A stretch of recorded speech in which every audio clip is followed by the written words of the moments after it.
What's up, guys? Welcome back to another episode of the ELI5 podcast. Today, after seeing a lot of just misinformation on the timeline, we're going to be talking about Solana Validators because a lot of people don't realize that Solana is decentralized and also how validators make money, and then also just touch very briefly on, I guess, the economic model of Sol, because why not? So, all right, let's just start off at a very high level, right? So the economic model of Sol is effectively the same as the economic model or like tokenomics of Ethereum, just to give you perspective. There is a base inflation rate, and that base inflation rate goes to people that are staking. And then there's also burn. So in every transaction, half of the transaction fee or the priority fee, or both, if you're adding a priority fee to a transaction, half of that is burned, half of it goes to the validator as a reward. So to go right into that, there's a couple ways for validators to earn. Part of that is fees. So there's a base fee. There's also priority fees. There's also MEV, depending on which client you're running, just for, I guess, more context there. There's kind of the main Solana validator client, Jito, which is a company separate from Solana Foundation, whatever. They forked the Solana client.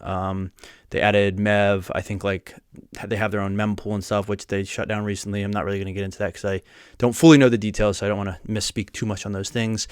But the key thing there is if you're running the Jito Solana client, there is MEV that the validators also capture. So that's like a commission that gets set as well. And then obviously the base APY block rewards for running a validator. So there's a couple ways that a validator can earn money, basically. So in the long run, the idea is that as that base APY goes down, there will be more users and more transactions on chain, and therefore they will earn more from base fees and priority fees. The priority fees are mainly going to happen in like isolated fee markets where people want to pay a priority fee in order to get their transaction through faster, or prioritized over other transactions. But not going to get too far down that rabbit hole for this episode. Really just want to touch on the validators. So if you go to solana.com/validators, you can literally see right on that homepage, I'll just show a screenshot here. There are currently 1,723 validators on mainnet. So validators are a node. RPCs are also a node. So basically there's two different types of nodes on Solana. One is RPCs, one is validators. Validators are what are validating the network, and RPCs at a high level are basically like, we're building Hedgehog. We have like RPC providers. That's where we send transactions through. So the RPC is who we send the transactions to. The validators are the ones that validate those transactions. But 1,723 is the number of validators on mainnet, and 21 is the current super minority. So you can see that right there. Now, what everybody says is that the Solana Foundation owns or controls these validators. I remember people also talking about like, oh, the only reason there were these validators is because Alameda or FTX or whatever was funding them. So to give a little context there is something called the Solana Foundation Delegation Program. Yes. So the Solana Foundation will delegate SOL to your validator up to, I think they'll match up to 100,000 SOL. So for example, if I had 100,000 SOL delegated to my validator and I was onboarded and accepted into the Solana Foundation Delegation Program and met the requirements, they would match that. And so they would basically delegate 100,000 SOL to my validator for a total of 200,000 SOL. So it's effectively like getting free money, because the way that a validator can earn revenue is not only through self-stake, but through delegated stake.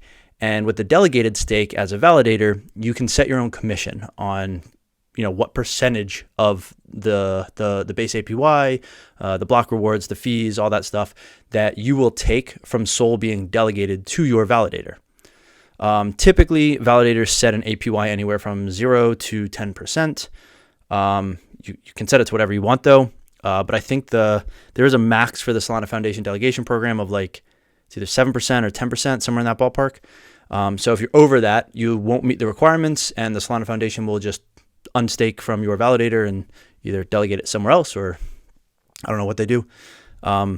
So to dive into that, the Solana Foundation delegation program, they are delegating SOL. That doesn't mean they're giving you SOL. I do not have control of that SOL. I can't do anything with that SOL. I don't have authority over that SOL. They remain full control of that SOL. I can't sell it. I can't do anything with it. It's literally being delegated to my validator. So on Solana, it's a proof of stake network. The way staking works is that, like, in my wallet, I can delegate SOL to any validator on the network that I want to. At least as far as I know. I don't think there's a way to like block wallets from staking with you. So if you were to spin up a validator, I could literally delegate SOL to you. The Solana Foundation could delegate SOL to you without you even asking it or being part of the delegation program if they felt like it. This doesn't mean that I owe anything to the foundation. This doesn't mean that they have any control over my validator. This doesn't mean that they even know who I am. Now, I will say that if you do join the Solana Foundation delegation program and apply for it, yes, you do have to KYC to do that, but no, you don't have to do that. Literally anybody can spin up a server. You could do it at home if you wanted to, or you can go to, a bare metal server provider. There's a couple of them that people use, and you can literally just pay a couple $100s a month to have this bare metal instance. You can get the open source client software and run it on your validator and start validating on Solana. Now, what a lot of people also conflate is how much SOL you need to start a validator. Technically, you don't need any SOL to start running a validator. Well, you do need SOL because you have to pay for the voting costs of the validator, but you don't need, there's no minimum requirements to run a validator on Solana. However, what people often refer to is, I think it's like somewhere around, it changes based on the base inflation and how much fees you're earning and all that stuff, but basically a self-stake of around 4,000 SOL. So what they say is if you have self-stake of around 4,000 SOL and you earn the base inflation of, let's just say it's around 8%, you'd earn 8% on that 4,000. The idea is that monthly you're going to cover the SOL that you would need for those voting costs. So when you look at some sort of block explorer, you can see the TPS, which is separated into voting and non-voting transactions. Those voting transactions are the validators. So when you vote, you have to pay an on-chain transaction fee, which requires SOL as gas. So because validators are just constantly doing that, you need 20 some to 30 SOL a month, basically. Maybe somewhere, let's just say 25 SOL a month. So however much self-stake you need to earn 25 SOL a month, that's what people refer to as like the SOL that you need to start a validator. But you don't need that because you can also get delegated SOL. Right? So that's the SOL that other people are delegating to your validator. And depending on what commission you set on that, that can basically offset the amount of self-stake that you need. So there's definitely a lot of nuances, and people like to conflate a lot of this information. And it's okay to not understand stuff, but you probably shouldn't blatantly just misrepresent or misspeak about things as a matter of fact when you actually have no idea what's actually going on. So basically I can delegate stake to any validator. Any other person can delegate stake to any validator that they want. They have no control over it. If the Solana Foundation gets subpoenaed, they have no control over any validator that they delegate SOL to. Even if you KYC with them and they were to get subpoenaed, they still have no control over my validator that is owned and run by me. I don't know where people are like coming up with this stuff. They're just making things up. I don't even know if Alameda or FTX is like delegating SOL anymore. I mean, there might still be some SOL delegated that never got unstaked from validators. But again, you don't owe anything to that person. You also don't own the SOL that is being delegated to your validator. You're just taking a commission or a percent of the rewards that are being earned from that additional SOL being staked with you. So hopefully that makes a little bit of sense, helps clarify some things, explains the SOL tokenomic model, the different ways that validators can earn revenue, there really is no like minimum or maximum amount of SOL that you need to start a validator. Anybody can run a validator. It's completely permissionless. You don't need to KYC if you don't want to. You can if you want to.